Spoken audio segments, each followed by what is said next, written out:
Today is Monday, April 5th, 2021. Coming up on Roland Martin Unfiltered. Ooh, y'all, Republicans are big mad. They're really upset that Major League Baseball has canceled the All-Star game and corporations are blasting Georgia Republicans for the voter suppression bill. Governor Brian Kemp, he is really upset at Stacey Abrams. And the governor of Texas, Greg Abbott, is like, gosh darn it, I'm not going to throw out the first pitch of the baseball game because I'm so upset. We'll talk about these spoiled-ass brats known as Republicans who are upset that we are fighting back. The Urban League of Greater Atlanta and other Georgia civil rights organizations sent an open letter to the state GOP and Brian Kemp, basically putting them in check. We'll be joined by the president with those details. Also, the Republicans in Georgia, they're saying no more coke in the state capitol. I told y'all, they're a bunch of whiners. The murder trial of Derek Chauvin continues this week. Great testimony today, gripping testimony from the police chief of Minneapolis saying that Derek Chauvin violated department protocols, as well as the emergency room doc saying, no, George Floyd did not die because of drugs. It was because of asphyxiation. Yeah, we'll show you that testimony. Also, we'll talk about the trauma black folks are feeling watching the trial. All right, folks, in our book club, you'll meet the author of White Wealth. She looks at how the tax code is rigged against black people. Plus, as the country reopens, are you feeling like you're not as fit and healthy as you should be? We also remember Elizabeth Davis, president of the Washington Teachers Association, killed in a car crash on Easter Sunday. Folks, it is time to bring the funk on Roland Martin Unfiltered. Let's go. Whatever the biz, he's on it. Whatever it is, he's got the scoop, the fact, the find. And when it breaks, he's right on time and it's rolling. Best believe he's knowing. Putting it down from sports to news to politics. With entertainment just for kicks, he's rolling. It's on go, y'all. It's Roland Martin, Rolling with Roland now. He's funky, he's fresh, he's real, the best, you know he's Roland Martin now.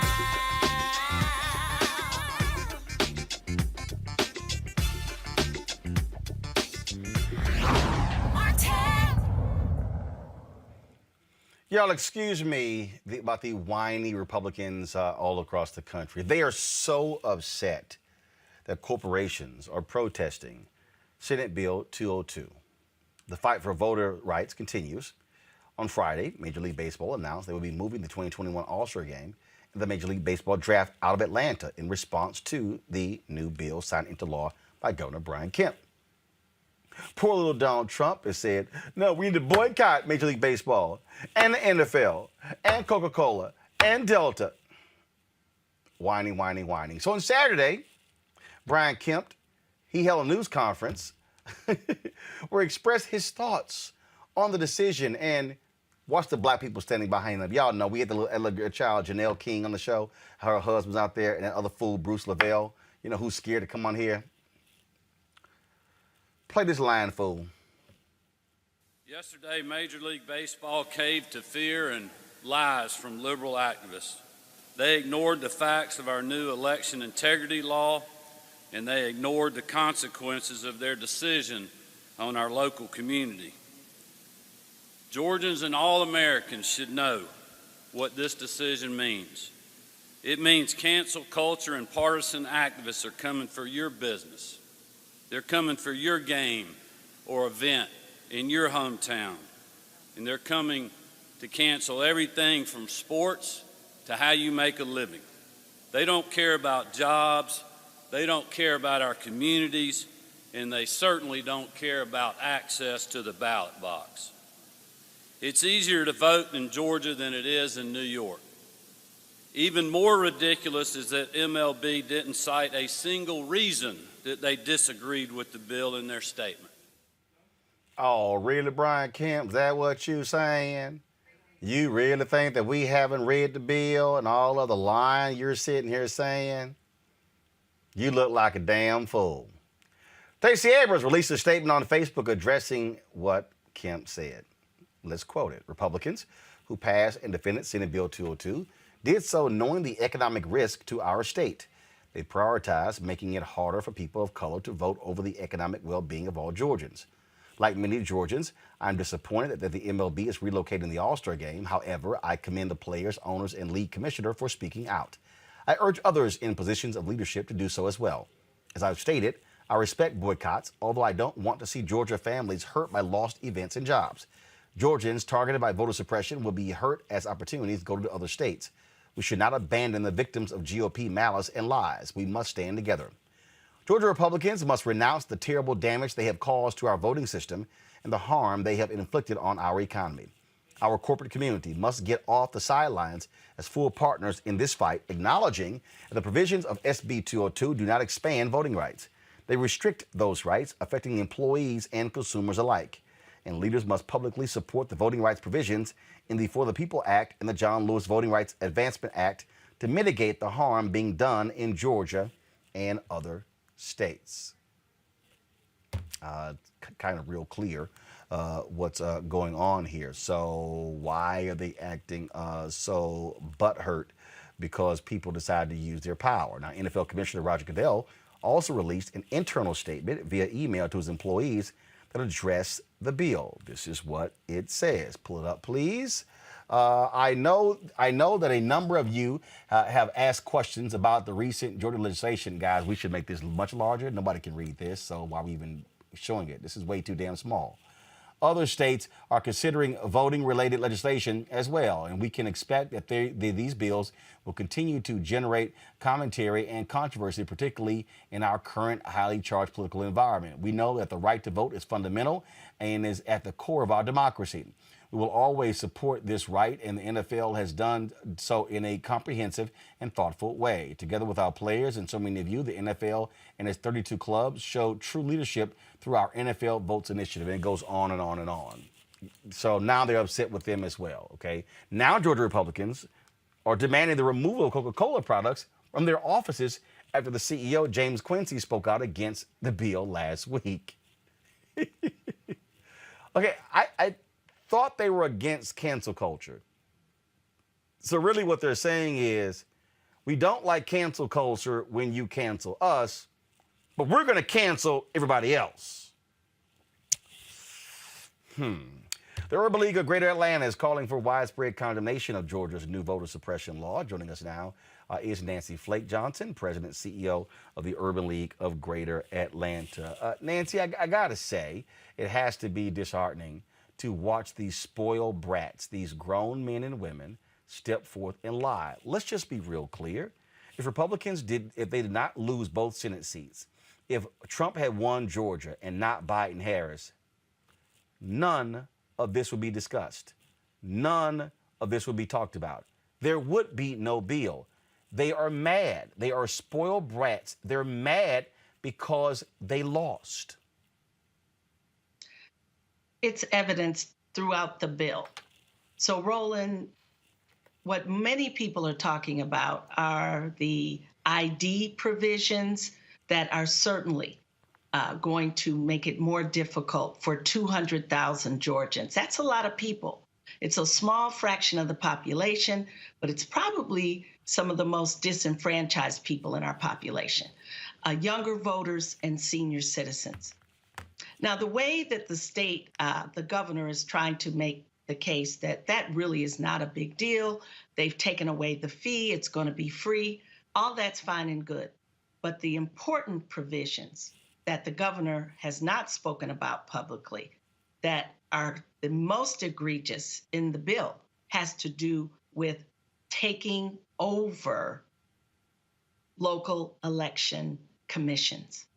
That is the most dangerous thing contained in the bill. Two things. The other thing is that the Secretary of State has now been stripped of the majority of the Secretary of State's power. Now that we know, you said it, it's likely a retaliation tactic for the Secretary of State of their party to stand up and validate an election that had no fraud. Multiple recounts, multiple lawsuits, all came to the same result, that this was the most error-free, the lowest error rate in the history of the state with the highest turnout. So the real important issue here is all of them are important collectively because they are designed to make it harder for people to vote. But the most important thing is that the state legislature, that is a majority GOP legislature, now has the power to take over a local commissioner's commission and the election process. And you can only extrapolate to say that they could potentially then overturn an election. That is the most egregious thing in this bill, and it's the thing that people are talking about the least. See, here's the whole deal, okay? And Republicans and I've been sitting here listening to all these people, and they always resort to, but what's wrong with voter ID? Okay, they always go through that. I did an interview earlier with David Brody and on this show, aired on Newsmax, and it was really laughable because he talked about how this bill expands voting. I said, David, this is dumb. I said, you're literally getting rid of 80% of your drop boxes. I said, your drop boxes now will be inside. You now can't drop your absentee ballot off anytime you want to. You have to only drop it off between 9 and 5. The law also says that if I was a voter and I dropped it off, if I have a child, a niece or a nephew, a mom or a dad, I can't actually get their ballot and drop it off. No, because the law says no, only you can drop it off. So who the hell do they think they're fooling? They keep saying, you haven't read the bill. You haven't read the bill. You haven't read the bill. Yeah, we read the bill, and it's trash. It is. Oh, they can nitpick and pull some small provisions out. There's an extra Sunday for voting. But the truth of the matter is, we go from, I think it's 98 drop boxes down to 33 drop boxes. And we're still in the middle of a pandemic, and we don't know when the pandemic will be over. So you put the boxes inside a building that closes at 5 o'clock. What about all the working people? The majority of this state are working people who will need access to those boxes. It's all, I've just never seen such blatant, well, I guess we have. We've seen it for the last 4 years. Blatant falsehoods, either by omission or by direct attribution. And so at the end of the day, what we want, we are grateful for you and others to make sure people understand the full breadth of the bill. And it's the takeover provisions that would enable a party in power to take over, say, Fulton County elections and conceivably could change the outcome. Now, you remember, former President Trump called the governor. He called the Secretary of State. It's recorded. We've all heard it. They were asked to find 11,000 votes for clearly the purpose of overturning an election. The real question is, if this law had been in effect at that time and that call was not made public, could the state legislature have gone into Fulton County or any county where there's heavy population of African Americans or other people of color and disputed arbitrarily ballots to come up with this 11,000? That's not a lot of votes when you've got 159 counties.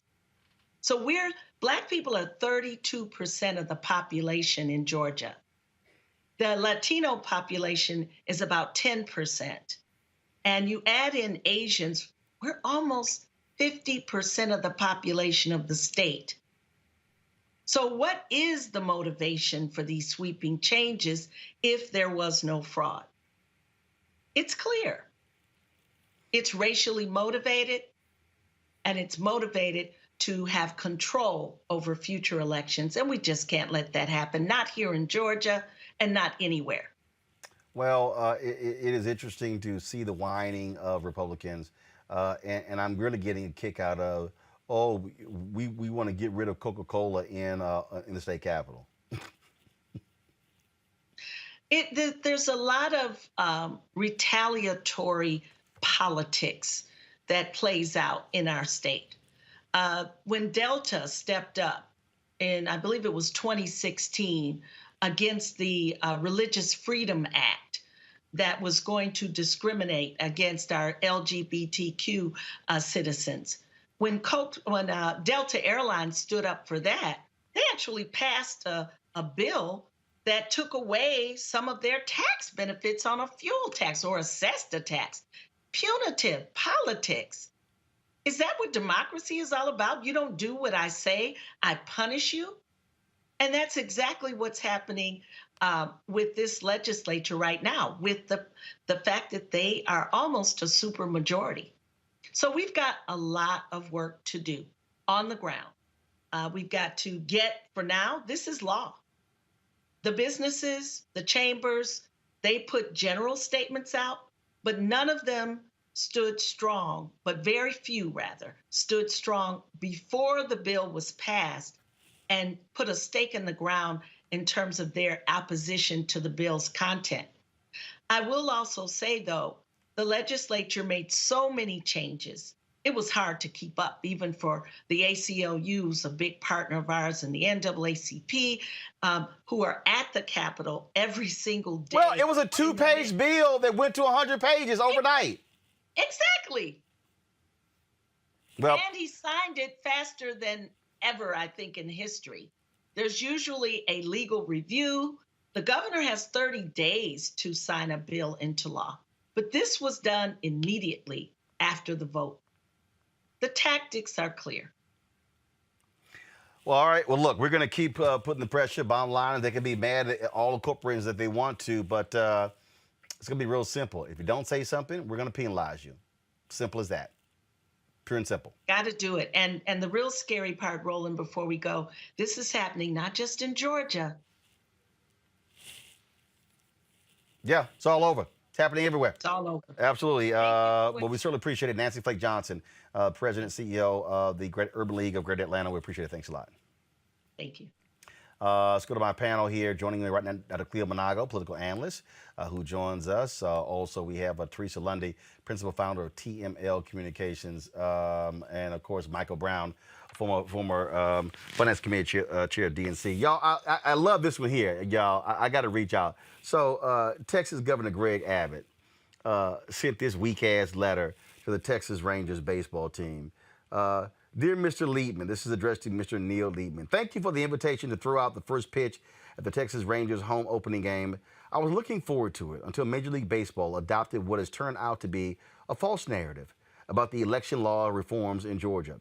And based on that false narrative, moved the MLB All-Star Game from Atlanta. It is shameful that America's pastime is not only being influenced by partisan political politics, but also perpetuating false political narratives. The state of Texas was proud to help MLB host last season's National League playoff games and the World Series in Arlington. However, I will not participate in an event held by MLB, and the state will not seek to host the All-Star Game or any other MLB special events.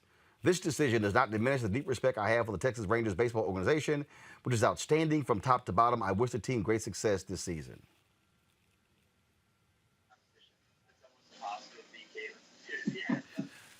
Teresa, I've never seen a bunch of weak-ass, impotent people. There's no group who thinks they're bigger victims than the Republican Party. Oh my God, everyone, these are election reforms. No, this is promoting the big lie. This is all about kissing Trump's ass and the crazy, deranged, sick, demented people who support him. They are angry that they lost, and so what they want to do is cheat. They're trying to cheat in your state by literally getting rid of statewide elected Supreme Court justices because they're mad with their judicial decision. These people love to talk about judicial activism. What they're saying is, if it don't go our way, we're going to change the rules. They're spoiled brats. Yeah, and I've never seen anything like it. And I think this is a moment in history where we're starting to see the case study really unfold. Starting in Georgia, Then, of course, you got Arizona, Michigan, and, of course, my hometown of Pennsylvania, where we've seen, Republican legislators have been ruling for decades. And so because of this election, I think they have now become emboldened. So once we saw, Trump lose the election, I believe all that money that Trump was raising for the campaign also all spread to start other committees so they can do voter suppression laws. Georgia is really the case study that I think everybody is paying attention to, and also seeing what works and what doesn't. So I think every state and every legislator that is Democrat, and also those who are Republican who knows this is wrong and really want to get on the right side of change, really need to start understanding that this is coming to a state near you. And we also need to prepare ourselves by not just being on the defense mode, but also finding some solutions, also using their power of the pen to really ensure that the democratic process is not only a fair one, but a just one for future generations to come. Here's the whole deal for me, Michael. Now their new one is, okay, I mean, look at the laws in New York. We're going to change those too. I mean, that to me is what's hilarious. This new complaint, well, there are more early voting days in Georgia than there are in New York. So you think actually endorsing, there have been progressives who have been advocating for a very long time a change in New York's archaic voting law system. Y'all, that ain't one to stand on. No, it's not. And, the whole politics of, how it intertwines with sports, we've always had civil disobedience and certainly athletes and celebrities standing up. But I don't know if it ever really transcended like it did during 45's years after, obviously, Colin Kaepernick took his knee and then fire all the sons of bitches or whatever 45 said. It became a different kind of, more in the gutter about athletes and celebrities. I know that the right thinks that most athletes and celebrities are Democrats or on the left. And so they take hits at that. But it doesn't help to the first part of your question of the segment. It doesn't help when business leaders kind of get very marshmallowish when these issues pop up. There's no reason in the world, obviously, whether it's Delta, Coca-Cola, or a host of other companies that are based in Georgia, saw this coming. They knew that the governor was going to sign it. So there's not like it came as a shock. So those first statements that came out that I just call a little marshmallowish, frankly wrong, and then they had to backpedal. And if you're a Republican or a right leader, they're going to act marshmallowish. So you're able to bully them too. And that's what happened.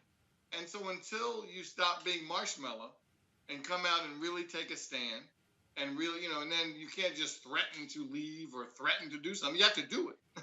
That's really the only thing that's going to matter to folks. Not that they care about a lot of those jobs, even though they, again, think the perception is that a lot of those jobs at the airport and at the Coca-Cola bottling plants are people of color and low-wage earners, so they don't care about them. That's not true.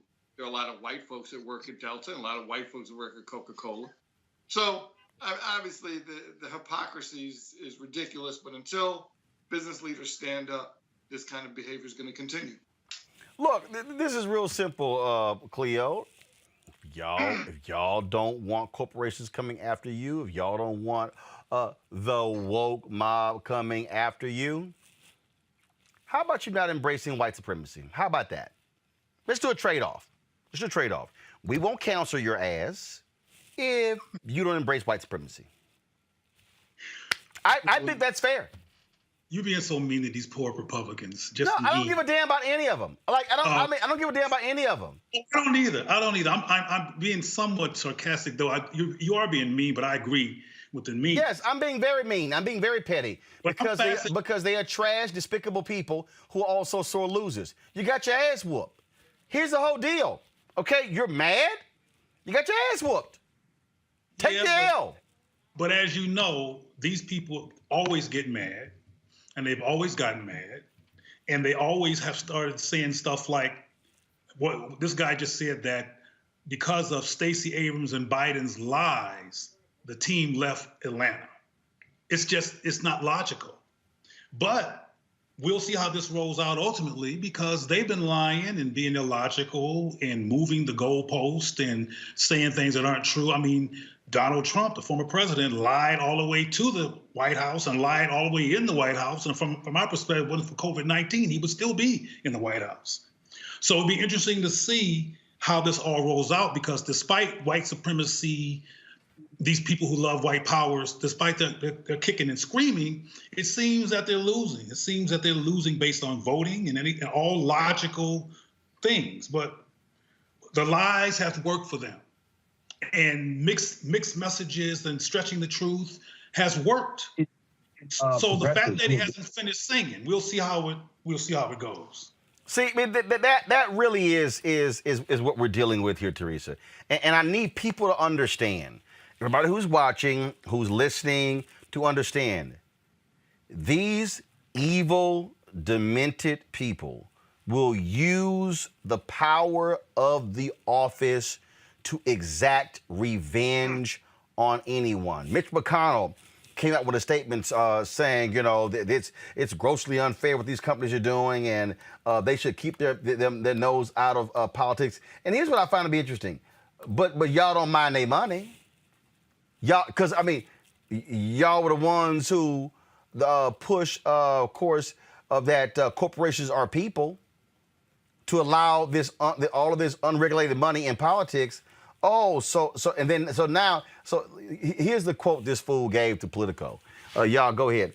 Corporations will invite serious consequences if they become a vehicle for far left mobs to hijack our country from outside the constitutional order. I'm sorry, Mitch.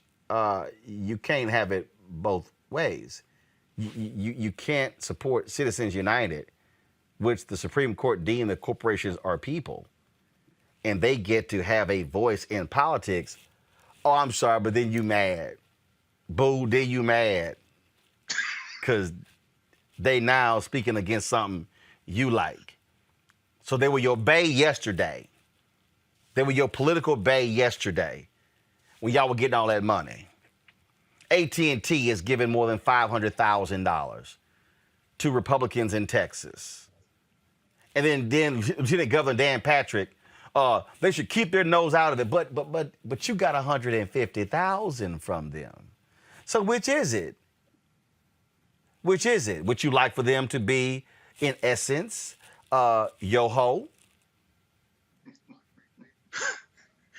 I guess Republicans are saying, we want y'all to be our hoe, give us your money, and then shut up. So I guess the Republican Party really desires to be pimps.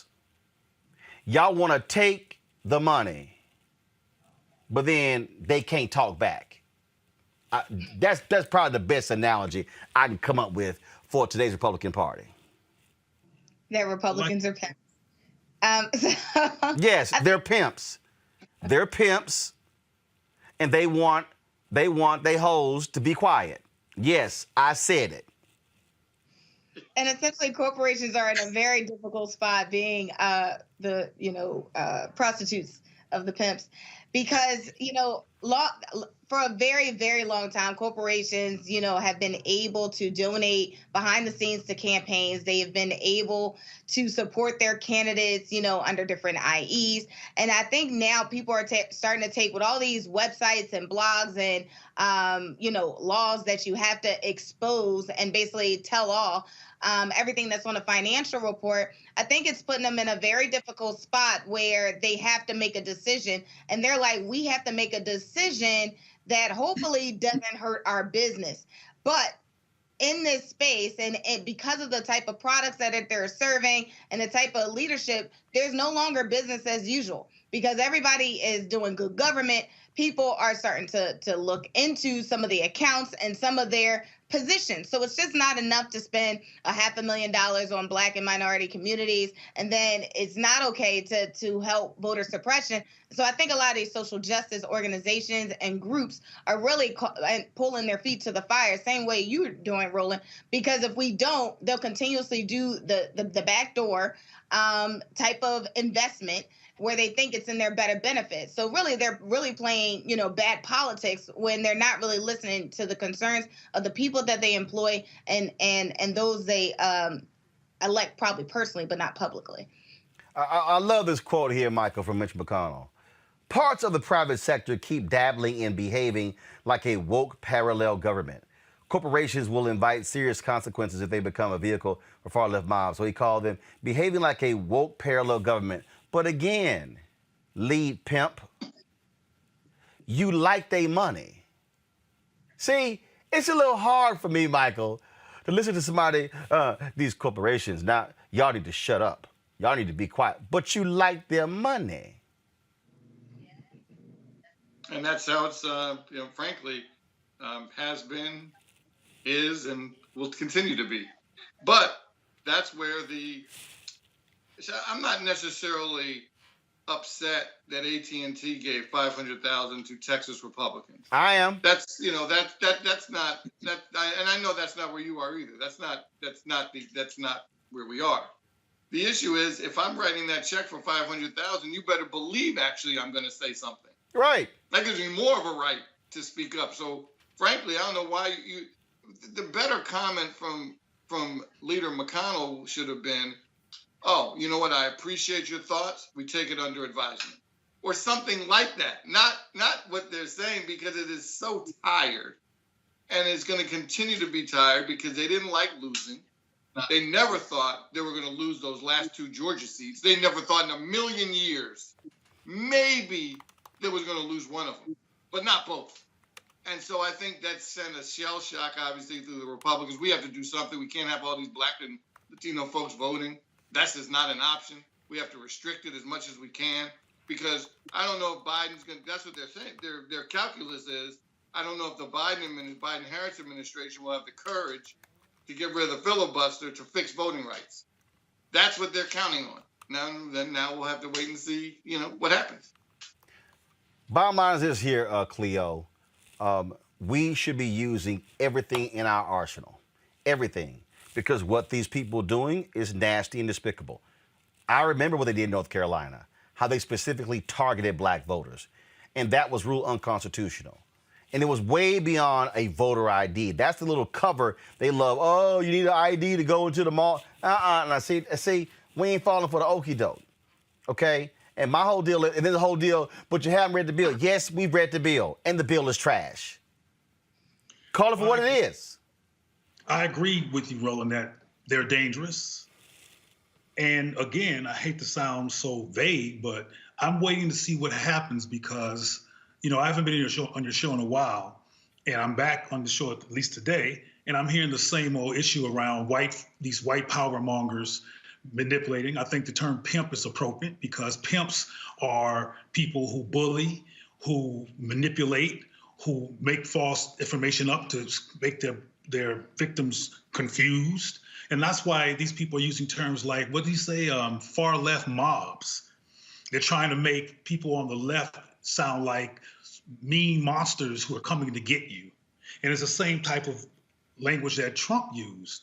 And we'll see how it rolls out because it's worked for them in the past. Yes, we've seen some major changes based on the vote, based on the fact that, for example, even though Trump had 73 million people who voted for him and a few million more voted for Biden and Kamala, we still are in a heap here. The fight is not over. So I hope people realize that, like you said, we need to hang in there, we need to fight, we need to resist, and we need to be steadfast because people like Brian Kemp, they're all over this country and they're sending out mixed messages, they're pimping, and a lot of people get intimidated and become prostitutes for them, if you will. And some of these people in these corporations are trying to figure out what to do. Delta, et cetera, They're trying to go where they can keep their head up and get support from the government and stay in position, but they're not necessarily supportive of Black folks and Black people having power and equity. So it's a chess game, and we will see what happens again when when the governor of Georgia blames Biden and Stacey Abrams for the people leaving, the sports team leaving. That's manipulation. That's them doing what they do. And we'll see how it rolls out. Well, bottom line is this here. They better get used to more folks walking with their dollars, because guess what? Y'all can't shut us up, and we're not going anywhere. So I'm just letting y'all know, get used to it. We're going to keep wearing that ass out. We're going to keep it up. And if it causes you to lose money, guess what? You knew that before you passed the bill, but you still chose to pass the bill. And Roland, I think and we gonna wear that ass out, and if it causes you to lose more money, so be it. I think the spoiled brat metaphor is kind of problematic, because calling them spoiled brats implies that they're just children having tantrums. And I think this is war. First of all, I've always called it war. But what I'm saying is you're a spoiled brat when you're like, we lost, and it was a lie. It was voter fraud.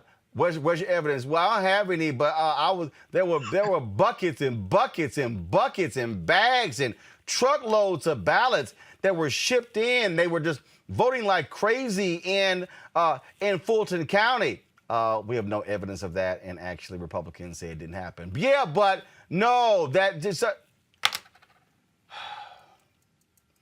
They want control no matter what. Oh, no doubt. No doubt they want control. No doubt. No doubt. But the bottom line is here. We're going to call every lie we're going to call out. Every lie we're going to call out. Got to go to a break. We come back. Today's testimony, Derek Chauvin murder trial. We'll break it down for you. Talk about getting called out by your former police chief. Yeah, that's what took place in today's trial. We'll show you next on Roland Martin Unfiltered.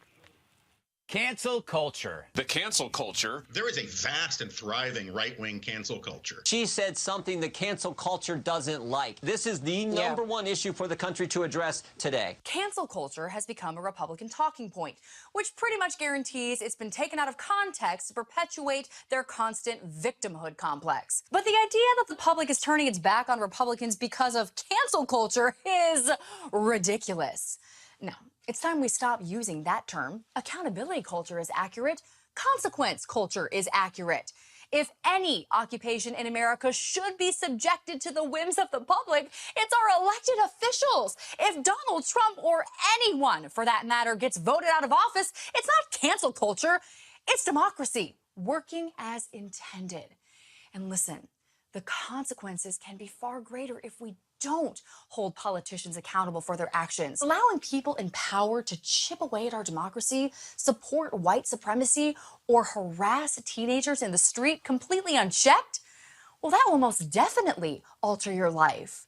And while cancel culture is not the number one issue of our time, accountability culture for elected officials should certainly be up there on that list. And boy, do I understand why these mostly white conservative men are scared shitless.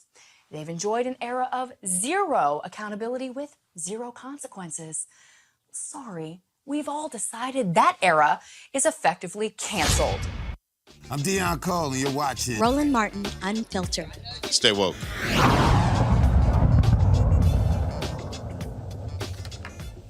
Well, folks, today was day 6 of the Derek Chauvin murder trial taking place, of course, in Minneapolis. It was gripping testimony today as the police chief of Minneapolis spoke, as well as the doctor, the emergency room doctor that treated George Floyd when he was taken in. Here is a roundup.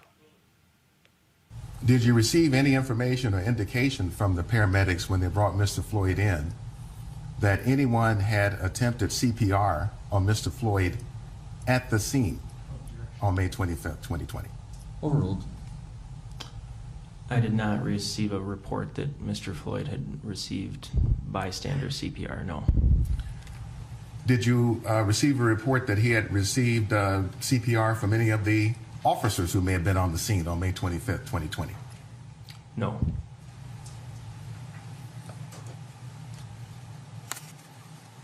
Is the administration of CPR right away important for you to know when you're dealing with a patient who has suffered cardiac arrest? Is it important for you to know about that?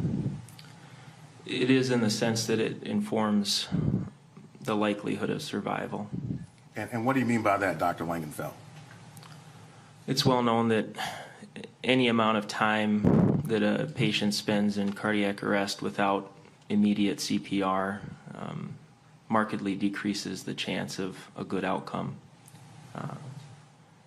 Approximately 10 to 15% decrease in survival for every minute that CPR is not administered. And doctor, was your leading theory then for the cause of Mr. Floyd's cardiac arrest oxygen deficiency? That was one of the more likely possibilities. I felt that at the time, based on the information I had, it was more likely than the other possibilities. And doctor, is there another name for death by oxygen deficiency? Asphyxia is a commonly understood term. Thank you, Dr. Langenfeld. No further questions. Training is absolutely vitally essential to us as a department. And officers are paid while they're being trained, is that correct? Yes, they are. And would it be fair to say that part of the objective of training is to impart Minneapolis Police Departmental policies onto the officers so that they know what those policies are and are able to apply them? Yes, it's important through training that we're reemphasizing not only our policies but really our values as a police department and what our community expects of us. It's to help our officers, and it's also to help our communities at the same time. Does Minneapolis Police Department currently have a de-escalation policy? We do. And I guess, is it an either-or alternative? Is it like you either de-escalate or use force, and once you start using force, you just give up on de-escalation? The goal is to resolve the situation as safely as possible. So you want to always have de-escalation layered into those actions of using force. Do you recognize Exhibit 17 to be an image taken from the bystander video that you reviewed? Yes, I do. Now, sir, based upon your review of all of the information that you just mentioned, do you believe that the defendant followed departmental policy 5-304 regarding de-escalation? I absolutely do not agree with that. And how so? That action is not de-escalation. And when we talk about the framework of our sanctity of life, and when we talk about the principles and values that we have, that action goes contrary to what we're taught. As you reflect on Exhibit 17, I must ask you, is this a trained Minneapolis Police Department defensive tactics technique? It is not. Well, we read the departmental policy on neck restraints. Is this a neck restraint? The conscious neck restraint by policy mentions light to moderate pressure. When I look at Exhibit 17, and when I look at the facial expression of Mr. Floyd, that does not appear in any way, shape, or form that is light to moderate pressure. So is it your belief then that this particular form of restraint, if that's what we'll call it, in fact violates departmental policy? I absolutely agree that violates our policy. Once Mr. Floyd had stopped resisting, and certainly once he was in distress and trying to verbalize that should have stopped. There's an initial reasonableness in trying to just get him under control in the first few seconds. But once there was no longer any resistance, and clearly when Mr. Floyd was no longer responsive and even motionless, to continue to apply that level of force to a person proned out, handcuffed behind their back, that in no way, shape, or form is anything that is by policy, it is not part of our training, and it is certainly not part of our ethics or our values. Not part of our ethics or our values. See what happens when you have a strong prosecution team. First of all, we need to give significant credit to Attorney General of Minnesota, Keith Ellison, for what they have done thus far, how they have approached this particular case. That, of course, was the emergency physician, Dr. Bradford Langenfield, and Minneapolis Police Chief Madaria Arredondo testifying today. Long day of testimony taking place there. Let's talk about this with Bernarda Villalona, senior trial counsel for the Joey Jackson law firm. This had to be, again, Bernarda, one of those good days for the prosecution to have that ER doctor just obliterate the defense team's notion that it was drug use that killed George Floyd. Definitely. It was a definitely good day for the prosecution, because you got to think that the two main issues that the defense is going after in this case is, one, that George Floyd died as a result of a drug overdose, and that, two, that the use of force that Derek Chauvin actually used was one that is allowed by the department there in Minnesota. So today, both of those things came crackling down. And so, again, the defense tried to push the ER doc as well as the police chief.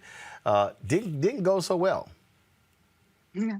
It definitely didn't work out in his favor, especially the most telling thing and the most important thing that sticks out to me is that doctor said that for each minute that George Floyd went without any medical attention, that being CPR, there is a 10 to 15% chance that you are losing life. So that is what stood out more to me. But also more importantly is that George Floyd, unfortunately, was dead. He was in cardiac arrest from the moment that he was taken from the scene up until he was in the hospital. And it was just a technicality that a doctor had to pronounce him dead. In terms of the police chief, this whole questioning of, when was the last time you actually walked the streets? I mean, come on, really? It's the police chief. Exactly. But here what you have is that the highest ranked police official in Minnesota, in Minneapolis, you have the highest ranked police official telling you that the practices that Derek Chauvin engaged in on that day where he put his knee on the neck of George Floyd was one that is not done by the police department. It is not one that is condoned by the police department. It was one that was excessive and hence deadly. Where do you think they go in terms of where we go next with this trial? Because the prosecution is methodically walking this thing down, and so where do we go next? Well, it's going to continue along this same type of testimony, Roland, because you got to think from the very beginning, from opening statements, the defense already told you that what they're disputing is the cause of death, as well as the training of Derek Chauvin. Remember, they try to paint a picture in their opening that, wow, Derek Chauvin, that he was distracted by this mob of people that included some juveniles with a love shirt on, and that he took his attention away from George Floyd because he was scared, he was threatened. So that is the line of questioning that they're going into. However, too bad for the defense that today you saw it. You had the highest ranking police official as well as a training officer, the lieutenant, who has known Derek Chauvin for 20 years since he started the force, telling you, number one, this type of restraint is not used. Number two, this is deadly force. The force that he used is deadly. It is the last resort, especially is extreme and excessive when you're dealing with a man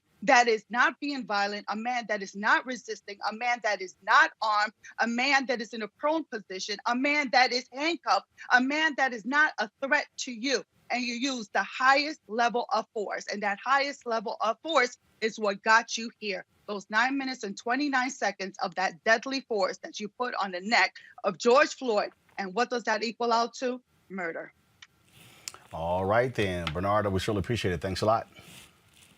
Thank you. Let's go to our panel here. Cleo Monago, your thoughts, how this is going thus far, as, of course, the defense is trying their best to put George Floyd on trial. The prosecution keeps coming back. No. It's you, Chauvin. It's you. It doesn't look good for the defense, and the chief of police saying what he said seems to be a, nails in the coffin. But what I was thinking as I watched this, because of the previous conversation, is that the defense's logic that this was drug abuse and all the other things they're saying to kind of throw people off reminds me of what McConnell and Brian Kemp and these Republicans do.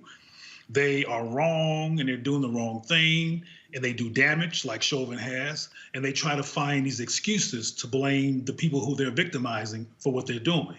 Like, again, with Kemp blaming the Stacey and Biden for the team leaving when it's them who did it.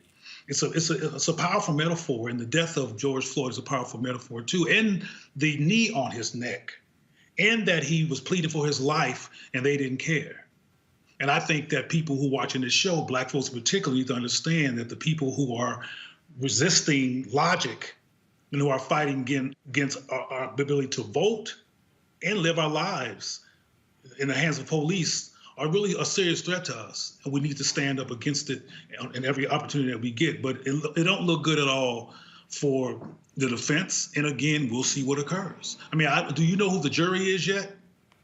Well, first of all, we don't know the names of the jury, but again, we do know a link of the jury. Teresa, your assessment.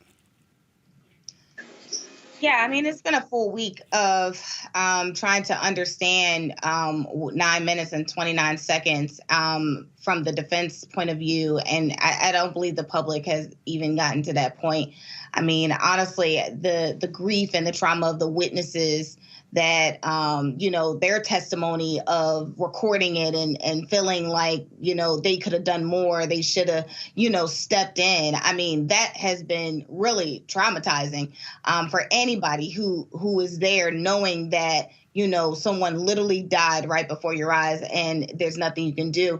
But like I said before, I think the prosecution is doing a phenomenal job and ensuring that we are staying on track and staying on focus. Because once we get off focus, we allow the defense narrative to pretty much take over this case, and which we can't, right? We can't let this be another Zimmerman case. We have to make sure that the George Floyd case is not only a learning experience and educational, but true justice actually reigns here in the U.S. Michael. We can all certainly watch these videos as we've done time and time again, and the new footage, which is just traumatic. I mean, it's just awful. And to a lot of us, this is, kind of easy, open, shut.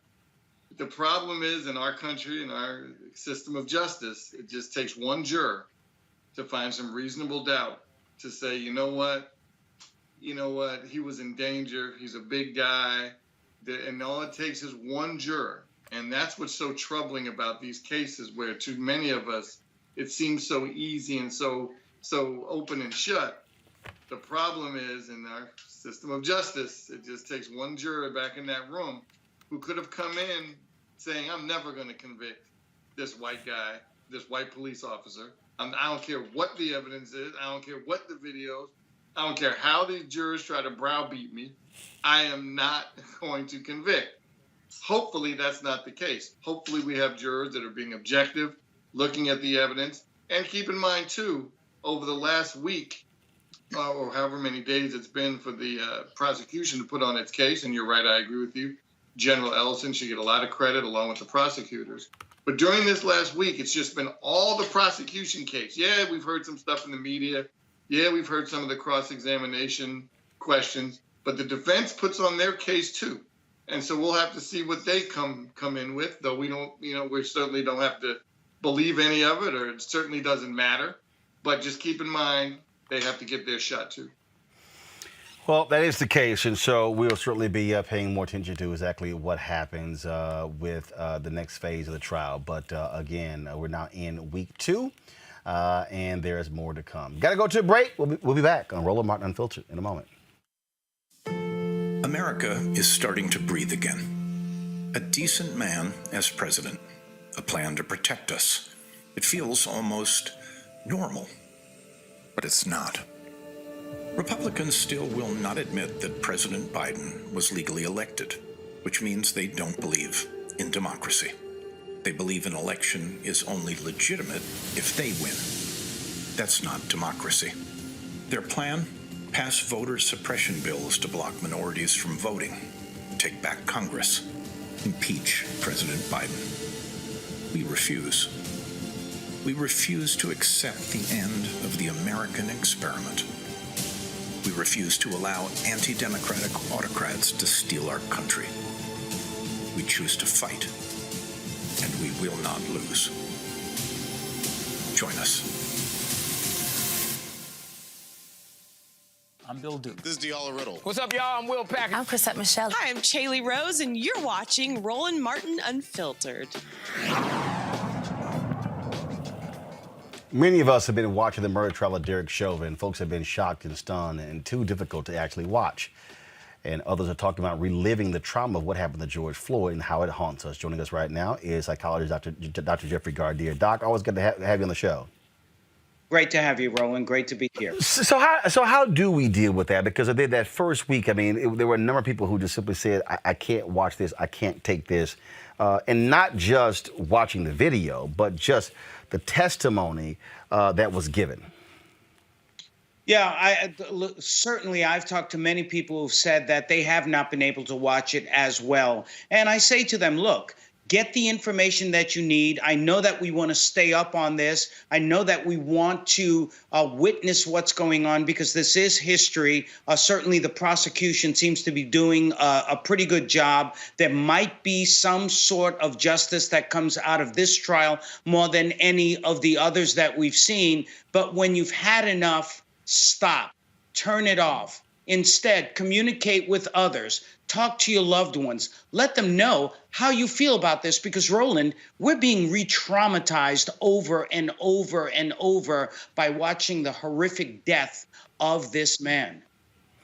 And again, not just, I think, just watching the video, but those witnesses who had to recount their testimony and them feeling so helpless as a result.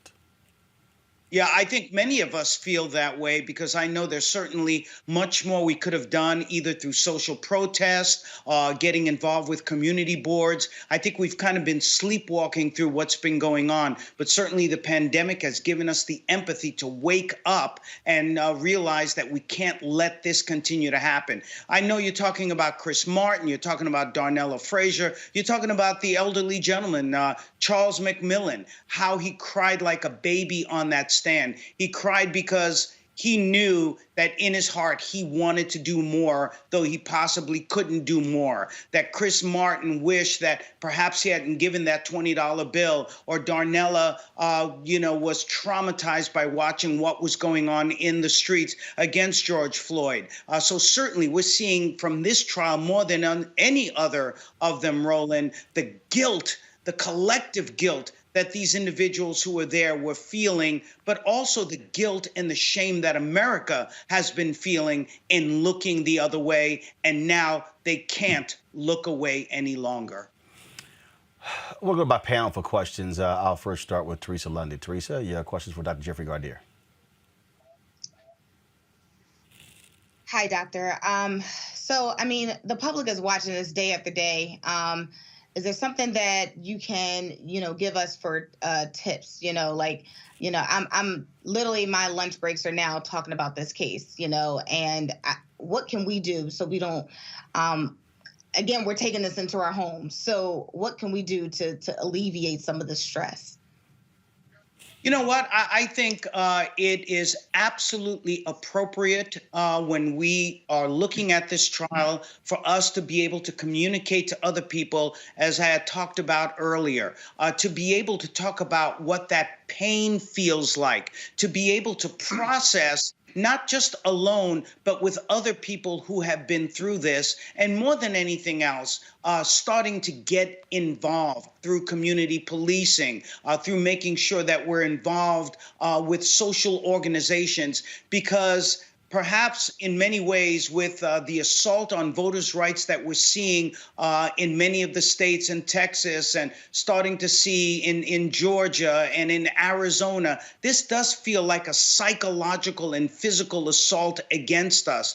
And the best thing that we can do is to not hold that pain in, but to let it out, to cry, to scream, to protest peacefully. So yes, your question is a good one. We shouldn't be held hostage to this, but now this should be the motivation for us to get out and finally all of us do something about this so that we can try to mitigate these cases. We know they're going to happen over and over again, but the more we can do to empower other people, to empower our children, to give them that dreaded talk, that's what needs to be done to keep people alive. Michael. And Doctor, how do you deal with, the urge or the temptation that many people have when you're having discussions with somebody that sees those videotapes in a different way? How do you resist the temptation when to pop them in the nose when they're saying something stupid like, oh, well, why didn't he just get in the car?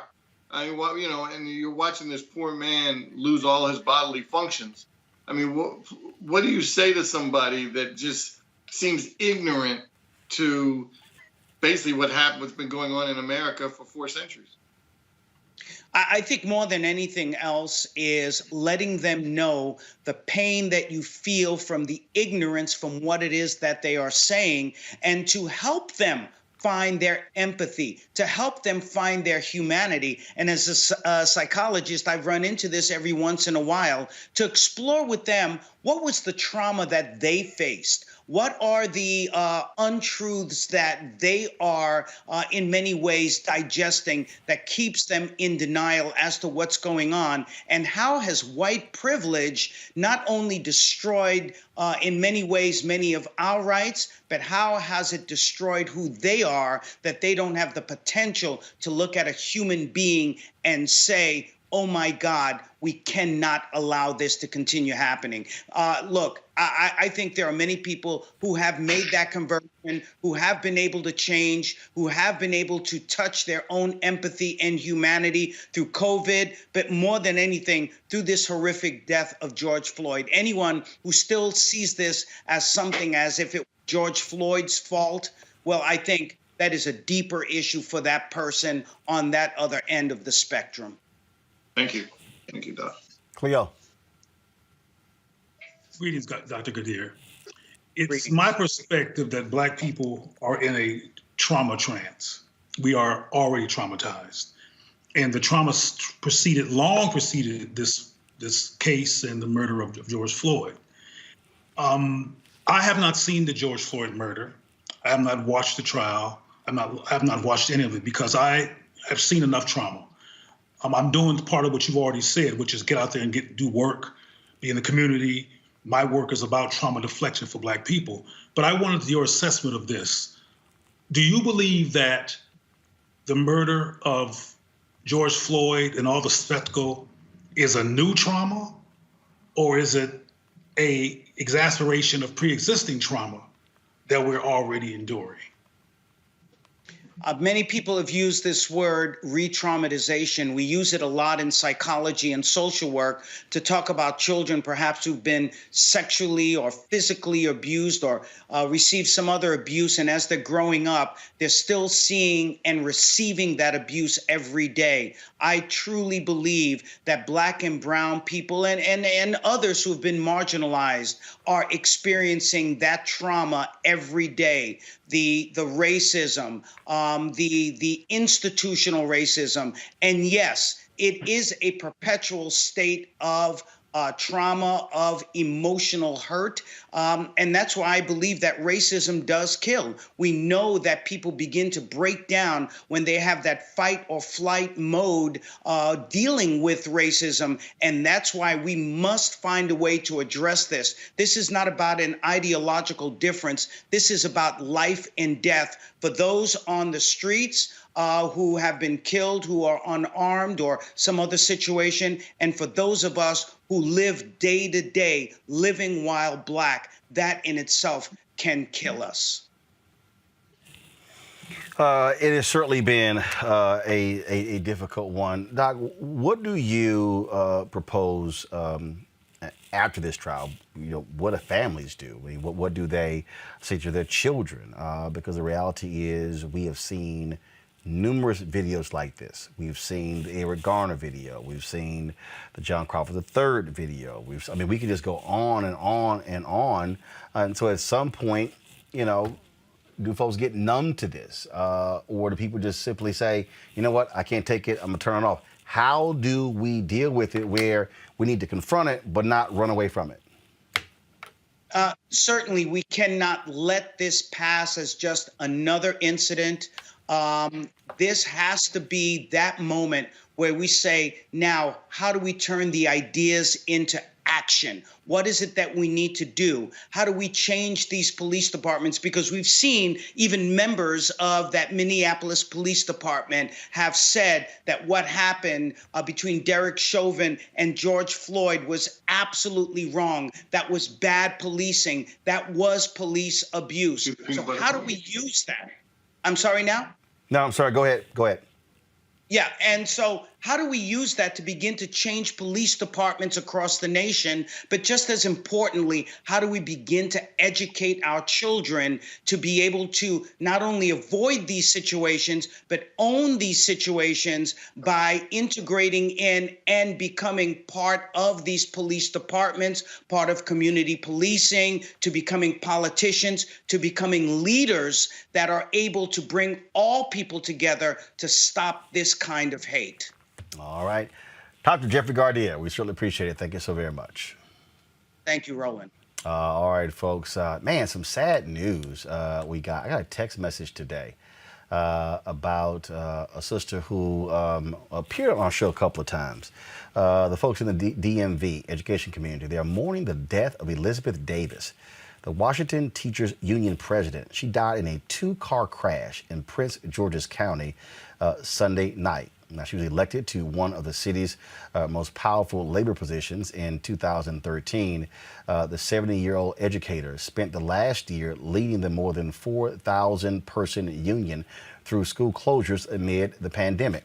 Described as a straight-talking and tireless old-school organizer, Davis revamped the struggling union when she took it over and implemented broad social justice mandates. She believed democracy is at the core of any union, and the Washington Teachers Union needed to have the backing of its members and the public. Davis was known to give every teacher her cell phone number and told them to reach out to her with any issues they encountered, no matter how small. She was born in North Carolina, and her mother moved to the district when Davis was in the 3rd grade in search of better educational opportunities for her daughter. They live in the Capitol Hill area, and Davis attended her neighborhood schools. She was a graduate of Eastern High School and the University of District of Columbia. A teacher for 4 decades, Elizabeth Davis worked at half a dozen schools during her career. Again, passed away yesterday in a tragic car accident at the age of 70.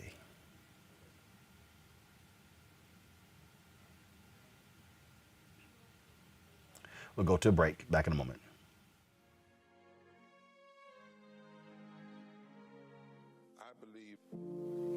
That it's movement time again. In America today, the economy is not working for working people. The poor and the needy are being abused. You are the victims of power, and this is the abuse of economic power. I'm 23 years old. I work 3 jobs. Work 7 days a week.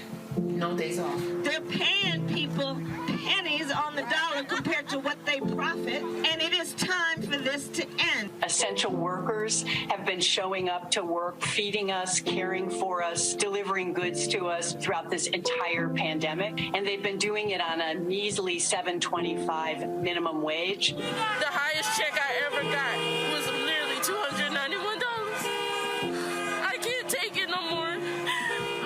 fight for 15 is a lot more than about $15 an hour. This is about a fight for your dignity. We have got to recognize that working people deserve livable wages. And it's long past time for this nation to go to 15 so that moms and dads don't have to choose between asthma inhalers and rent. I'm halfway homeless. The main reason that people end up in their cars is because income does not match housing cost. If I could just only work one job, I could have more time with them. It is time for the owners of Walmart, McDonald's, Dollar General, and other large corporations to get off welfare and pay their workers a living wage. And if you really want to tackle racial equity, you have to raise the minimum wage. We're not just fighting for our families, we're fighting for yours too. We need this. I'm going to fight for it until we get it. I'm not going to give up. We just need all workers to stand up as one nation and just fight together. Families are relying on these salaries, and they must be paid at a minimum $15 an hour. $15 a minimum. Anyone should be making this to be able to stay out of poverty. I can't take it no more. I'm doing this for not only me, but for everybody. We need 15 right now.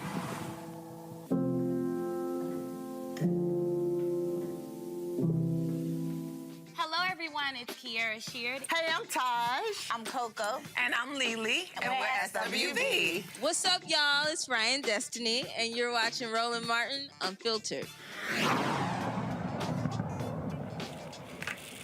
Oh, y'all, The Whiteness of Wealth is a recently released book that examines how the current tax code unfairly taxes black people and prevents us from achieving the same kind of wealth our white counterparts have access to. Joining me now is Dorothy Brown.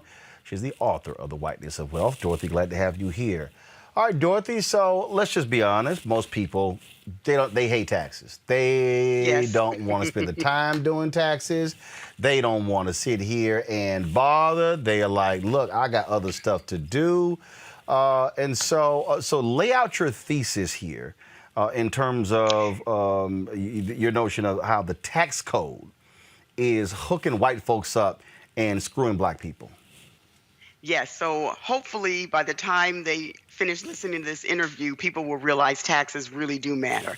So my research, which is based on 25 years of scholarship, shows that when white Americans and black Americans engage in the exact same thing, whether it's homeownership or marriage or jobs, tax policy advantages how white Americans do the behavior and disadvantage how black Americans do the behavior. So your next question is, what are you talking about, right? So let's take home ownership. First of all, tax subsidies for home ownership are only going to benefit people who own homes, and the majority of black Americans don't own homes.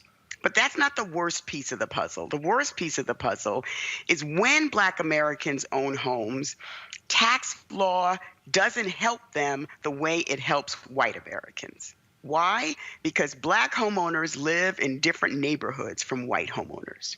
And the most homes that appreciate the most are in white neighborhoods where most black Americans don't live, and white Americans don't want to live next to too many black Americans. When homes appreciate and sell for a gain, tax law says if you're married, the first $500,000 of gain, you get tax-free. So you say, well, Dorothy, what's the problem? When black people sell home at a gain, they get $500,000 tax-free.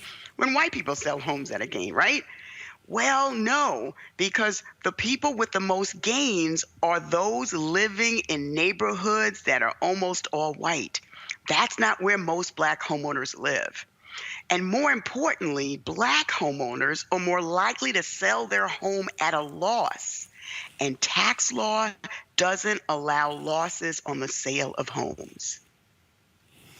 So let's sort of walk through this. And so when you talk about the tax code, when you talk about, for instance, right now there are blue state Democrats who are trying to get the provision of the property taxes, the mortgage taxes, put back on the books. That was removed by the Trump folks and Republicans because, frankly, they wanted to penalize those particular blue states. Right. Well, if you're black and you're renting, if you're renting a home, that doesn't benefit you. That's right. That's absolutely right. That's absolutely right. So any tax subsidy for home ownership is going to benefit white Americans more than black Americans because the majority of white Americans are homeowners, but the majority of blacks are renters. And so when we look at the black home ownership rate, 40, 41, maybe 42% right now, white Americans, it's above 60%. And so what's happening is our money is being handed to somebody else, and we're getting no return on that. But the person who owns the property, they're the ones who are benefiting from that. That's right. That's absolutely right. That's absolutely right. So, and I'm sorry. Go ahead. Go ahead. And when you look at home ownership in America, white middle class is built off the backs of home ownership. But it's not the same for black homeowners because we do not get the same return on our investment when we become homeowners because we live in neighborhoods where the homes don't appreciate as much. How else is the tax code penalizing black folks but helping out white folks? So let's talk about marriage. When white people get married, they are more likely to get a tax cut. Why? Because they have one stay-at-home spouse and one spouse who works in the paid labor market. When that couple gets married, they get a tax cut. Black married couples, on the other hand, like my parents, and I talk about them in the book, my mother was a nurse, my father was a plumber, their incomes were almost equal. They never got a tax cut because of how the tax laws work. And for decades, they paid higher taxes. So how the tax laws work is if you have a single wage earner household where one person works outside and one person works inside, tax cut. If you have two equal earners, that most married black couples fall in that category, they don't get a tax cut. So here you have white and black Americans doing the same thing, getting married.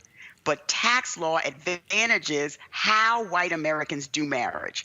One single wage earner household, and disadvantage how black Americans do marriage, which is two equal earners.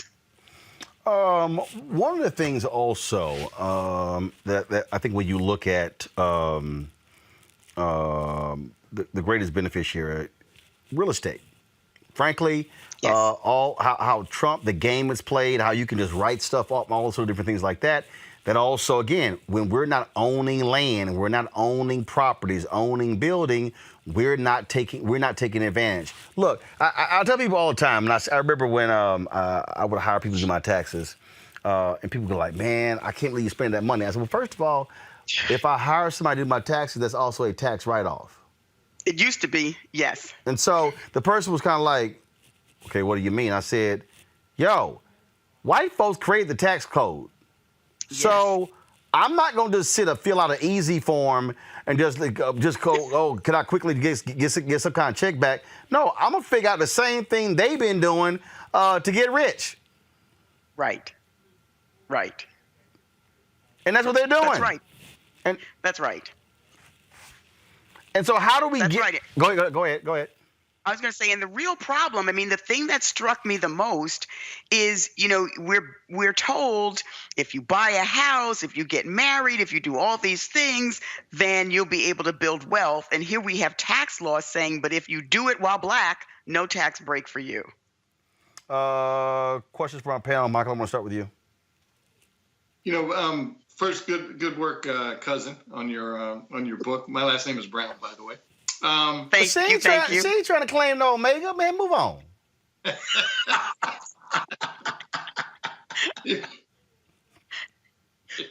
If you have, when we talk about the wealth and the tax code and how does gentrification play into that? So when you talk about obviously the neighborhoods, especially neighborhoods that are changing, and when a family, when a grandmother passes away and the children have the option of taking it over, and they're like, I don't want to pay these high urban taxes, I'm going to sell it. Is that should they hold on to that property and maybe rent it out to help pay some of those expenses, or should they take the $500,000 or the $1 million or whatever it is and walk away? Well, usually if a neighborhood is gentrifying, they're not going to have the option of $500,000, right? It's not appreciated that much. You need the neighborhood to gentrify, and then you can sell it for a lot of money. The problem is you see elderly homeowners in that situation, and they've been in their home for decades, and then the neighborhood gentrifies, and then property taxes shoot up, and they're unable to pay their property taxes, so they wind up losing the home and the possibility of equity. So if there are options, then you want to stay in the home, rent it out so that you're the owner. And when gentrification occurs, property values are going to increase, and you're going to wind up with potential wealth from selling the home, tax-free. Got it. Cleo Monago.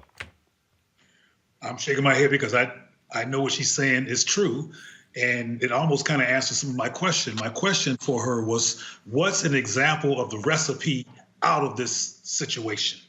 The situation of the Black barriers to the wealth that white people get to access. You just gave an Yeah, and here's the problem. Black people are between a rock and a hard place. So let's stick with home ownership. If you want a good financial investment, then you want to be the only Black person in the neighborhood, in the all-white neighborhood. But that comes with problems. It comes with your neighbor calling the cops on you when you're trying to get in your house. It comes with you having to fight with the school because your Black child has been targeted for doing nothing. So you have to deal with what I call racism triage, right? You have to deal with this nonsense and figure out, well, I got to fight that battle, but I can't fight that battle. So it's a good financial investment, but you're dealing with a lot of stress. Alternatively, you buy in an all-Black neighborhood or racially diverse neighborhood where your children will see other people who look like them, where your neighbors won't call the cops, but you won't get the financial benefit you would in the all-white neighborhood. So I would advise people, live where you want to live, but be conscious and intentional. So don't be house poor if you're buying in an all-Black neighborhood or racially diverse neighborhood. Stay away from home equity loans because your house is not going to appreciate the way your white colleague's house who lives on a different part of town does. All right, then. Well, look, that is certainly some critically important advice. I just really, you know, again, we go back to this whole, we hear all this talk, financial literacy. And this to me is where when you don't know, you don't know. And I just think in so many ways, we've got to have constant education, constant classes, churches, organizations. I know we love our organizations and our meetings, but the bottom line is here, if you're getting people to understand the tax code, understand how wealth is created, understand how folks write things off, gifts they make to organizations, things along those lines, that you know, all that's important. And I think for too many of us, and I get it, for a lot of us, frankly, we have this idea that, you know what, that's for the folk who making six figures and higher. But there are other families who are not making that, but they are armed with the information. And when you're armed with the information, that is what changes the game. That's absolutely right. Absolutely right. And so that's just what I'm encouraging our folks to do, to get more of the information, to understand why we must really have a totally different outlook when it comes to our financial planning. And last point, if you could speak to, not allow our folks to use the excuse, well, my mama and daddy never told me. Okay, now you can change that. Yes, you can read my book, right? And recognize the system was not designed for Black wealth. When Black Americans wind up wrestling wealth out of this system, it is, as I talk about in the book, it's a bit of luck and it's a bit of strategy. So the more you know, the more you can do. But the one thing I want your listeners to think about is this system was not designed for us to build wealth. So if we want to build wealth, we have to be smarter. Yeah, no, we were the reason they built wealth. Right. Yeah, it wasn't for us at all. So, but it is a matter of getting us to understand that, again, the information. That's the piece. That's right. It's the constant information. All right, again, put the book up, please, y'all. Just one more time, folks, to understand the whiteness of wealth, how the tax system impoverishes Black Americans, and how we can fix it. Dorothy A. Brown. I appreciate it. Thanks a lot. Thank you. All right, folks, got to go to a break. We'll be back on Roland Martin Unfiltered in just a moment.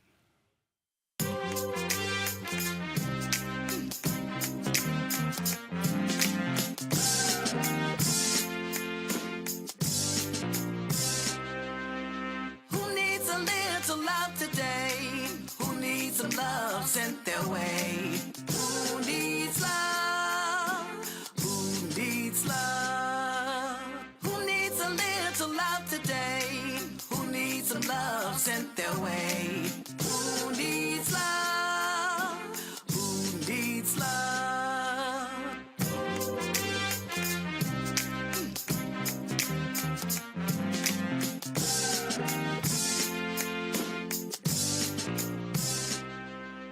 Hey, I'm Cupid, the maker of the Cupid Shuffle and the Wham Dance. What's going on? This is Tobias Trevelyan. And if you're ready, you are listening to and you are watching Roland Martin Unfiltered.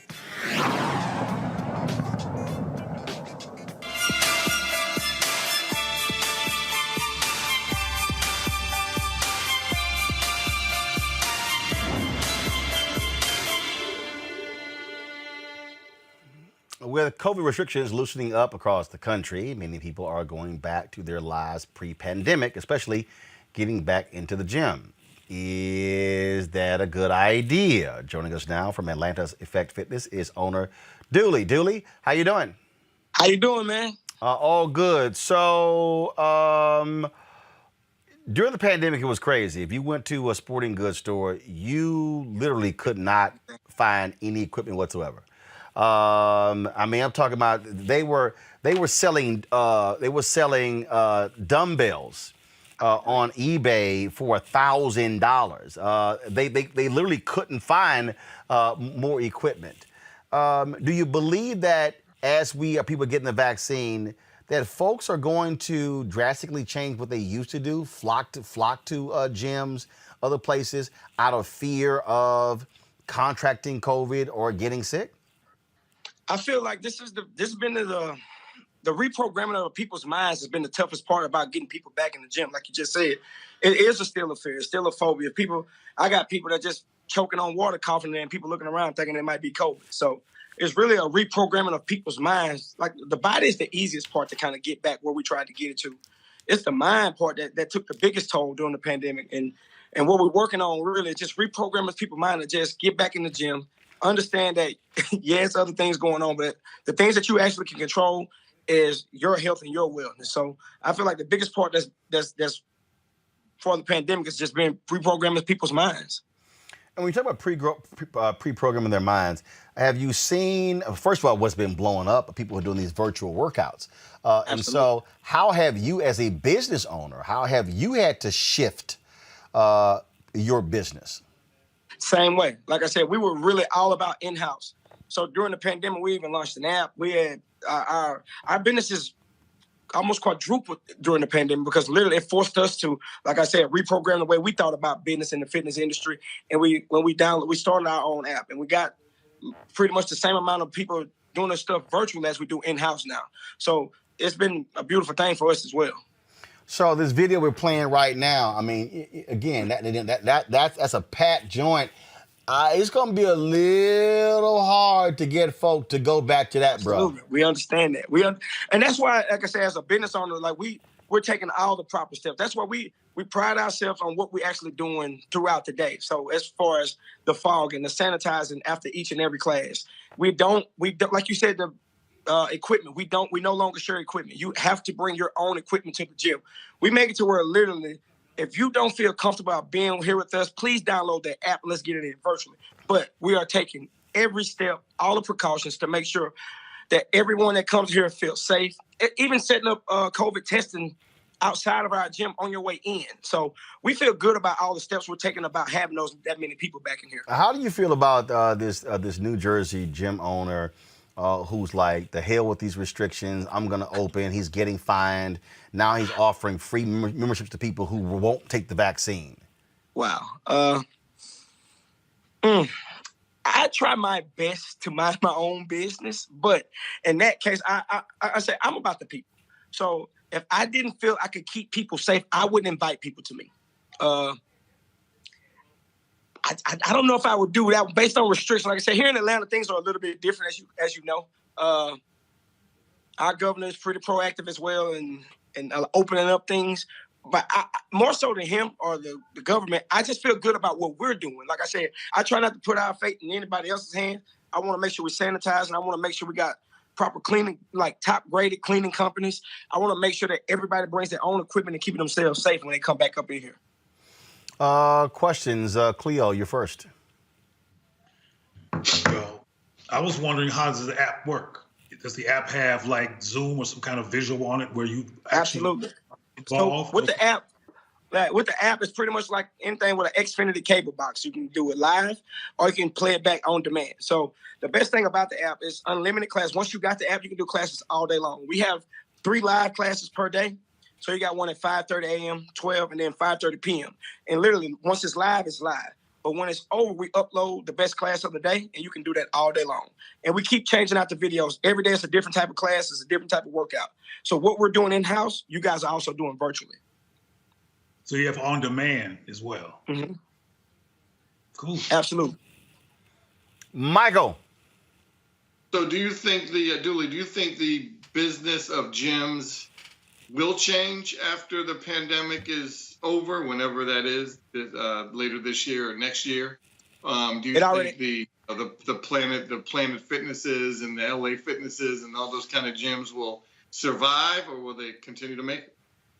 I think it's going to be hard for any gym to survive that's not taking care of the people. Like I said, now people are being exposed, or you can't just put a bunch of equipment in a building and tell people to come to me. So now you got to make sure that these things are clean. You got to make sure that, like when you walk into these places, you got some sanitary stations, and you got to make sure that, like, you got to take care of the people now. You can't get by with just having some equipment and telling people to come work out with me. So it has already changed. So if you're a gym owner and you're handling business and you making sure you're taking care of your people, you'll keep having people. Again, so last question for you. What advice will you give to anybody who's watching in terms of if they're deciding to go back? What should they be looking out for to caution themselves? What procedures should they be saying? You know what, this gym needs to have this and this and this in place before I get back involved. It takes two. So if we're gonna do this, I think people, before you step back into the gym, make sure your mind is right. Make sure you're fully committed to and ready to come back before you ever come back. Try as many online and virtual options as you can before you ever step foot back, because most gyms and people, like, it's just a certain way to work out. And I just want to make sure people get their mind right before they ever step foot back in the gym, because nobody's putting pressure on you. Like I said, that's why you got all these different virtual options. But when you're ready to come back, like I said, make sure your gym is make sure you got to wear this mask to even get into the gym. Make sure the front desk staff they're checking temperatures. Make sure that people are always cleaning up and wiping down every piece of equipment once it's used. So if you don't see no sanitation stations, you don't see no temperature readings when you're walking in the buildings, you don't see no masks like that you might want to be cautious about entering that place. All right then, Dooley, we really appreciate it, man. Thank you so very much. I appreciate y'all, man. All right then, Cleo, Michael, we really appreciate you joining us as well. Teresa, thank you so very much for being with us as well. Super Black, good to see you. We certainly have y'all back soon. We really appreciate it. Thanks a lot. We're going to close the show out, folks, with this. And that is every Monday, Moral Mondays, the Poor People's Campaign has been engaged in their moral revival. Of course, driving this whole issue of the Poor People's Campaign. I just want to show some of you today's Moral Monday.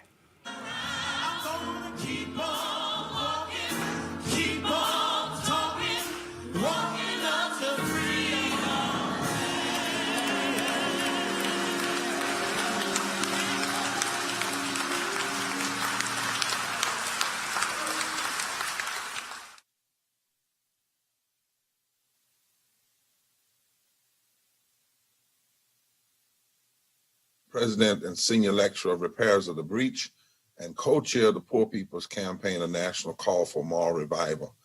And we are gathering from all around the nation and in the nation's capital today to raise an important issue. I had planned to be there this morning. I was called to do the eulogy for a young man who was shot to death by the police in Virginia Beach under questionable circumstances. And as we were trying to make it there, the traffic became so intense that it kept us from being there on time. But today we come because we as clergy, pastors, imams, rabbis, people from the Hindu community and the Muslim community are challenging the immorality of the filibuster. We can no longer have an impoverished democracy because a minority group of senators want to shut down open debate and shut down bringing issues to the floor to address the critical issues that face us as a people in this nation. We have 140 million plus people now that are in poverty and low wealth in this nation. We have 62 million people that make less than $17 an hour in this nation. We have over 80 million people who who either are uninsured or underinsured in this nation. We have serious issues to address in terms of coming out of this pandemic, rebuilding from the bottom up and building forward greater in this nation. And we cannot have a system that actually is rooted in an ugly history. Now, many times when people talk about the filibuster, they talk about how it has been used to block civil rights legislation, and they frame it in a racist, as a form of systemic racism. And that's true, but it is more than that. And it's high time that we let the public know it's more than that. Now, yes, in the 1800s, the filibuster was used to stop every piece of anti-slavery legislation, every piece of anti-slavery legislation. In 1937, there was a vicious lynching in Duck Hill, Mississippi, where people's bodies were literally mutilated and burned.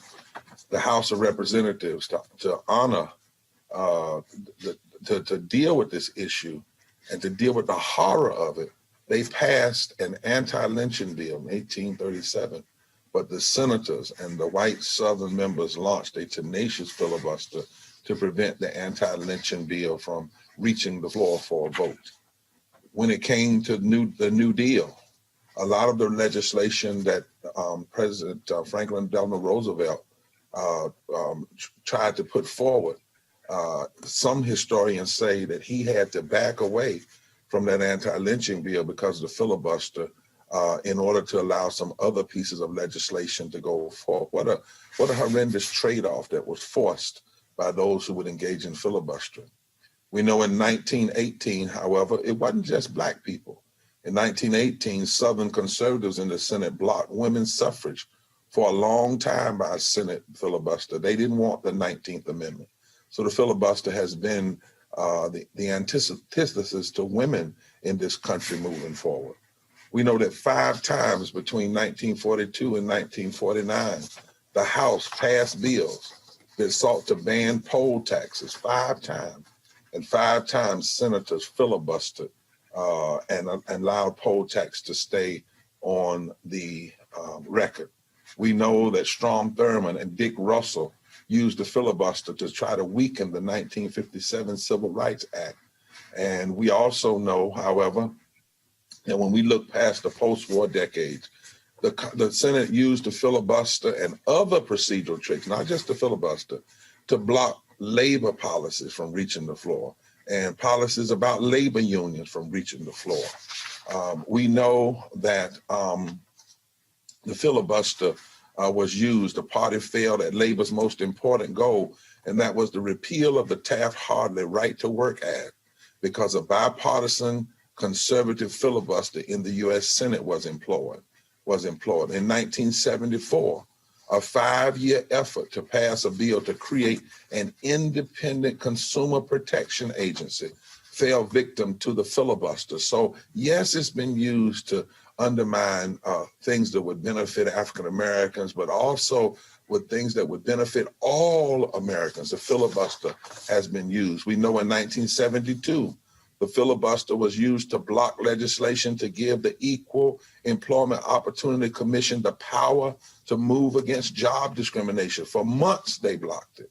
We know in 2014, a Republican filibuster successfully barred the Protect Women's Health from Corporate Interference Act, literally blocked it, which was intended to remedy the U.S. Supreme Court's ruling that employers could refuse to include contraceptives for women in their insurance plan.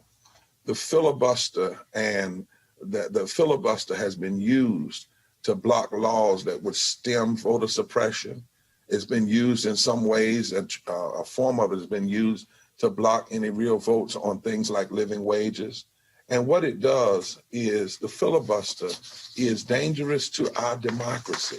It undermines the democracy because the ultimate goal of the filibuster, it is a centerpiece of an arcane obstructionist type rules in the United States that bars the body from the deliberative role that was envisioned by the founders. It has been used to stall presidential appointments, federal judicial appointments, laws addressing unemployment benefits in national economic emergency times. It's been used to block environmental protection measures, global climate measures. It's been used to even block laws that would require disclosure of political contributions in a country where we have such a flood of dark money. The current filibuster rule discourages public debate. And the way they do it now is worse than even in the past. Because in the past, at least you had to go to the floor and keep the filibuster up. Today, if you simply say you don't have the 60 votes, there's not even a filibuster debate. And so people never really see. What the filibuster does is it blocks people from seeing, it blocks those senators' constituents from seeing where they really are. And at the end of the day, the filibuster is immoral. It does not provide the freedom and the liberty that should be in a democracy. It causes us to have an impoverished democracy. It allows injustice to flourish. And anything that allows injustice to flourish and inequality to flourish is not in line with our deepest moral values constitutionally, which call us to establish justice, and not in line with our deepest moral values religiously that calls us to care for the least of these and to lift from the bottom and to lift up those. There's a great scripture in the Bible in Isaiah 10 that says, "Woe unto those who legislate evil and rob the poor of their rights." The filibuster, more often than not, has been used to rob the poor, rob African Americans, rob women, rob workers of their rights. And it is not right. And we as a national body of clergy and pastors and religious persons from all different faiths representing tens and tens of thousands of people today in Washington, D.C. and around the country call for the ending of the filibuster. It is time for the Senate to have honest, open, full debate on the issues of our day. We don't need any more to have living wages blocked and health care to be blocked and infrastructure that lifts from the bottom up to be blocked and money for public education to be blocked and those things that would make this democracy better. This is not about left or right. It is not about conservative versus liberal. It is about right versus wrong. And so today we commit to create holy trouble.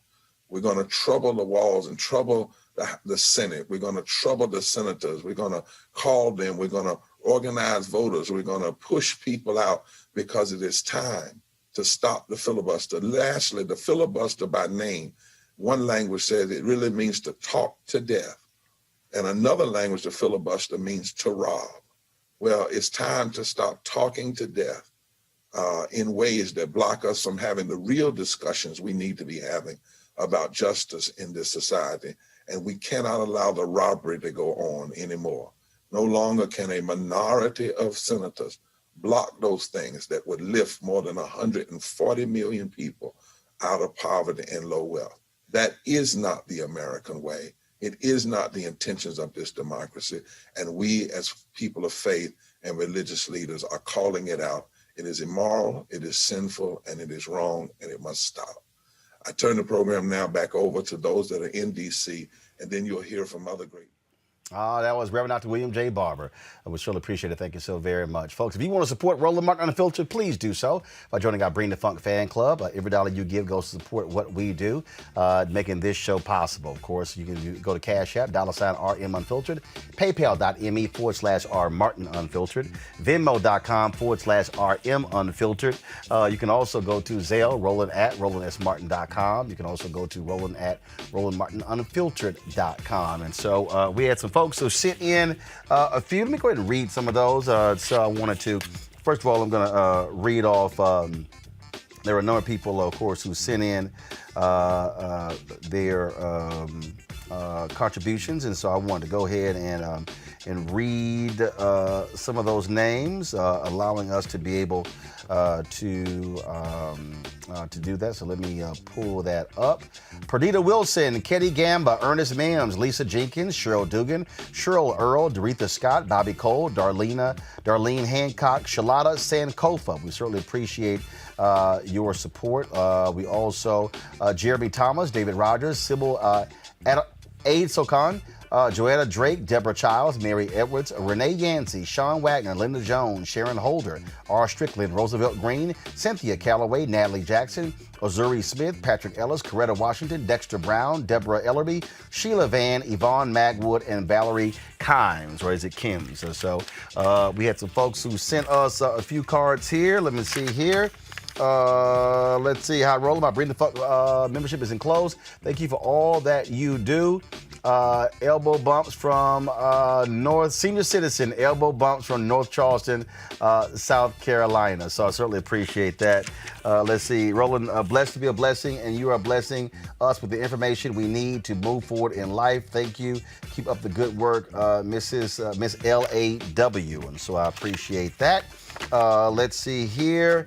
Roland Martin, we appreciate your excellent reporting and your great guests. We have enjoyed your news show for many years. We know your reporting is honest, informative, and moving our communities forward towards a safer and prosperous future. We are happy to support your show and encourage family and friends to do the same. Thank you again. Stay well and safe. Mr. and Mrs. Collins, I appreciate y'all card as well. Thank you for all that you do. You and your staff does. Keep on keeping on. Forever fan, unsigned, but I appreciate their contribution. Let's see here. I just want to say to you, Mr. Martin, thank you. You were spectacular at the work you did in Georgia. Sincerely, Johnny L. Nelson. Johnny, I certainly appreciate that, Johnny. Thank you so very much. You are doing a great service for our community. Hope you reach your goal. Have followed you since TV One, Thursday's panel, and I especially like, encloses my check and support. I also enclose a copy of a project I started back in 2011.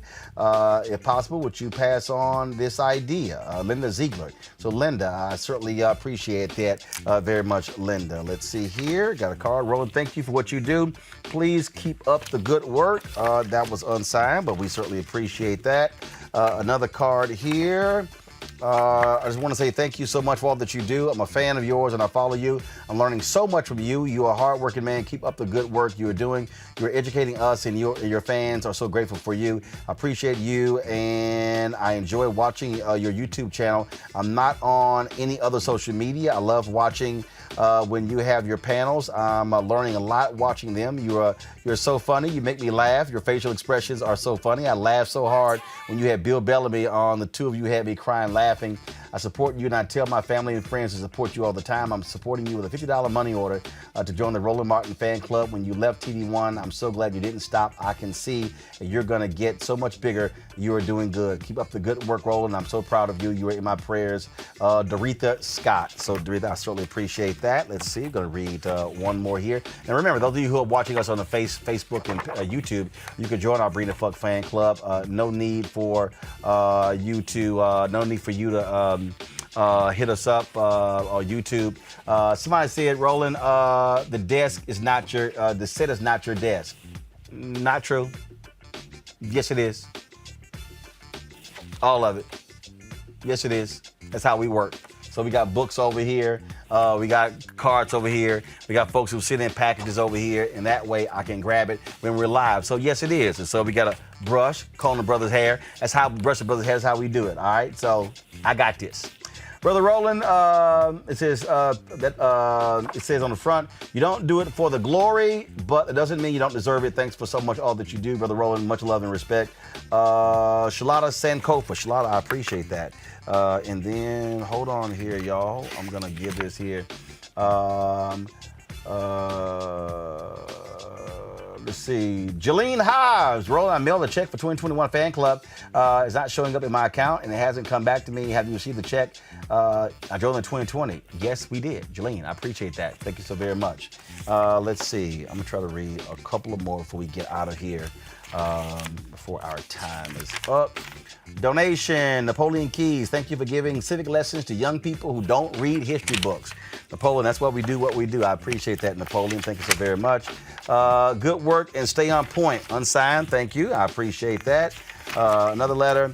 Dear Roland, sorry it took so long to support your work. I've been a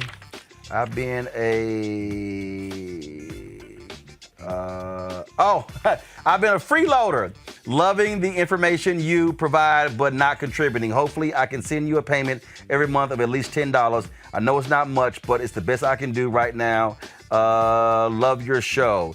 Georgia, I can't make out your last name, but Georgia, I appreciate it. Look, every dollar counts, and so there are people who give us $100, $50, $20, $10, $5, $1. We appreciate every single person who supports this show and who contributes, and so trust me, every dollar matters. Hey, Roland Martin, I love the way you bring the funk. I am joining your fan club. Here's my $50. Darlene Hancock. Darlene, I appreciate that, Darlene. Thank you so very much. I'm going to read two more. Okay. Herbie Holland Jr. I just love what you do. I listened to the speech you gave over Zoom on Friday, February 26th to the college, and it was really on point. I watch your show every day. I'm a monthly contributor to your Bring the Funk fan club, $50 every month. I just wanted to say, listening to you and the guests you have on your show talk about black problems for black people is refreshing, and you're the only black media outlet I listen to. Because of you, I have been enlightened on books such as Martin Luther King's Where Do We Go From Here, as well as the sneakers you put on display during your Zoom speech to the college. So I immediately went and ordered a pair. That was the black-owned company in the gas footwear. I also like the fact that you're an alpha. So is my brother Troy. Wish I was, but I'm not. But I do have a master's degree. Keep up the great work and inspiring all of us to be better blacks and to support black media and business. Herbie L. Holland Jr. And then he said, P.S. Here's another $50 to your platform. So Herbie, I appreciate that, y'all. And I got one more, y'all. Mr. Roland Martin, we're always watching your show, so here's a money order for $100. We thank you for the many things you and your panel have on your show. So we, Herbert Richardson and Sandra Scott, support the work you are doing, so we are keeping you in our prayers. God has blessed you and the vision you have been given. Hope to send you more $100. Again, Herbert Richardson and Sandra Scott. Y'all, I certainly appreciate that. Everything that y'all, all the notes, and so I can't read all of them, but I just zoomed through about 15 of them, and so we had some extra time, and I appreciate that. Thank you for the cards that y'all send in. It is greatly appreciated. So we hopefully we will be able to let you know. I'll be able to show you in about 30 days. New space that we're going to be moving into. We visited today. I signed the lease. Got to go through 2 more phases, but it's going to be a phenomenal space. Your dollars is making that possible, folks. It's a much larger space. Right now, we really only have this one set look. Where we're going, we're going to have 4 different set looks. Trust me, y'all, it's going to be off the chain. I can't wait to show y'all. I got the video sitting over here right now, but trust me, y'all going to like it. So that's it for us, folks. Again, Cash App, $RM Unfiltered. PayPal.me/R Martin Unfiltered. Venmo.com/RM Unfiltered. Zelle, Roland at RolandSMartin.com. Roland at RolandMartinUnfiltered.com. Money order, New Vision Media, 1625 K Street Northwest, Suite 400, Washington, D.C., 2006. That's it for me. I'll see y'all tomorrow. Take care. God bless. Howard!